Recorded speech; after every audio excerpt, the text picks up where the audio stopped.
Meski dikenal sebagai ulama yang alim, kehidupan Syekh Abdul Mahjubin penuh kemewahan duniawi.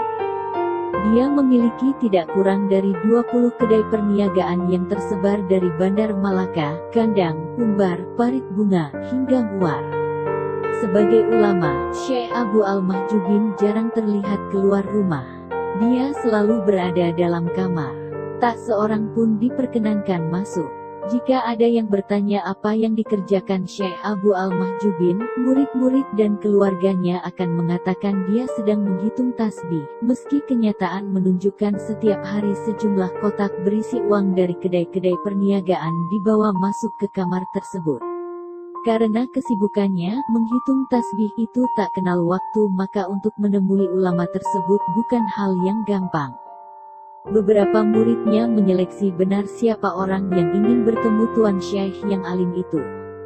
Satu-satunya waktu luang Tuan Syekh, kata murid-muridnya, hari Jumat, meski San Ali menyaksikan sendiri bagaimana Tuan Syekh itu pada hari-hari lain menerima tamu-tamu penting, diantaranya pejabat-pejabat kerajaan. Pada hari itu, lanjut murid-muridnya, Tuan Syekh berangkat ke masjid sambil menebarkan sedekah kepada gembel-gembel yang menunggu di pintu gerbang. Dan usai salat Jumat itulah San Ali dipersilahkan duduk di ruang tamu, menunggu Tuan Syekh datang. Setelah menunggu barang 1 jam, Syekh Abdul Mahjubin kelihatan berjalan dengan kepala mendongak. Tanpa mengucap salam, ia masuk ke ruang tamu. Setelah bersalaman, Abdul Mahjubin duduk bersila di atas permadani tebal sambil menarik napas berat dan memandang curiga ke sekujur tubuh San Ali mulai ujung rambut hingga ujung kaki. Sebenarnya, Syekh Abdul Mahjubin adalah orang yang ramah dan pandai berbicara untuk menghangatkan suasana. Dengan usia barang 60 tahun, dia sepintas tampak bagaikan guru yang bijak. Namun, jika diamati lebih mendalam akan segera terasa bahwa dia bukanlah orang yang tulus dalam segala hal. Mamat pelayanku, sudah menyampaikan hal awak datang kemari, kata Abdul Mahjubin membuka pembicaraan. Juga keinginan saya menjadi murid Tuan, tanya San Ali. Iya, sahut Abdul Mahjubin pendek. Dan aku heran, kenapa awak memilih berguru kepada aku? Yang Mulia Aryo Abdillah, yang di Pertuan Palembang, menyarankan saya jika ingin mencari aku hendaknya berguru kepada Tuan, ujar San Ali apa adanya. Masih hidupkah dia? Abdul Mahjubin mengangkat alis kanannya. 3 pekan lalu saya menjumpai beliau di kediamannya di Pedamaran. Namun, beliau sempat berkata kepada saya bahwa sepekan lagi beliau akan wafat. Aneh-aneh saja bicara si tua bangka itu.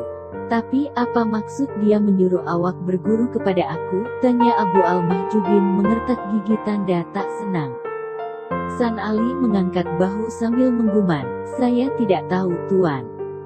Apa yang awak punya untuk bekal berguru kepada aku? Tanya Abdul Mahjubin mengangkat wajahnya. Saya tidak punya apa-apa, oh Tuan Guru, kata San Ali datar, kita sesungguhnya tidak memiliki apa-apa. Hanya Allah yang memiliki segala. Awak bicara seperti itu sebagai apa?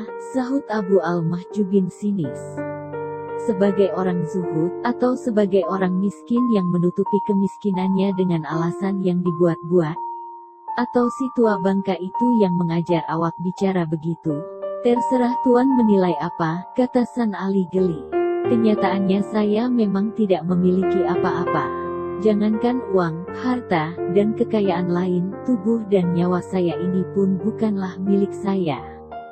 Bagus jika itu yang awak mau, Abdul Mahjubin berkata dengan suara ditekan, mulai sekarang awak boleh ikut aku. Tapi ingat, awak harus sabar dan tawakal. Awak harus bisa membuktikan jika awak benar-benar orang zuhud yang tidak terpengaruh oleh gemerlapnya duniawi. Terima kasih Tuan. Abdul Mahjubin menerima San Ali di rumahnya. Namun, tidak seperti yang diharapkan, Abdul Mahjubin justru menempatkan San Ali di sebuah kedai perniagaan yang terletak di sekitar pelabuhan Malaka. Tidak main-main, San Ali dijadikan saudagar yang berkuasa penuh atas kedai tersebut. Karena didudukan sebagai saudagar pengelola kedai, maka pakaian yang harus dikenakan San Ali haruslah pakaian yang pantas bagi saudagar. Ia harus memakai pakaian-pakaian yang terbuat dari sutera dengan hiasan benang emas. Terompahnya dari kulit, seikat cincin emas bertahtakan intan menghiasi jari manisnya.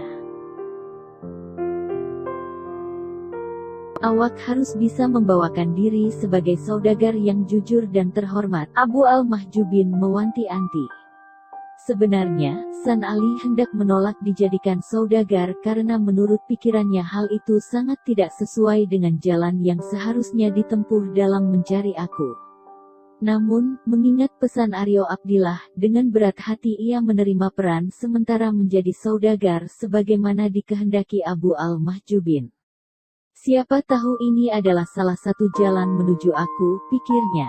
Sekalipun menyadari dirinya tidak memiliki bakat berniaga dan sama sekali tidak menyukai pekerjaan berniaga, San Ali berkemauan keras menjalankan tugas dari Abu al-Mahjubin dengan sebaik-baiknya. Ia ingin membuktikan bahwa sedalam apapun ia menekuni perniagaan, namun hasrat hatinya tidaklah cenderung terhadap kekayaan duniawi yang diburu oleh para saudagar. Entah ujian Tuhan atau keberuntungan sedang berpihak kepada San Ali.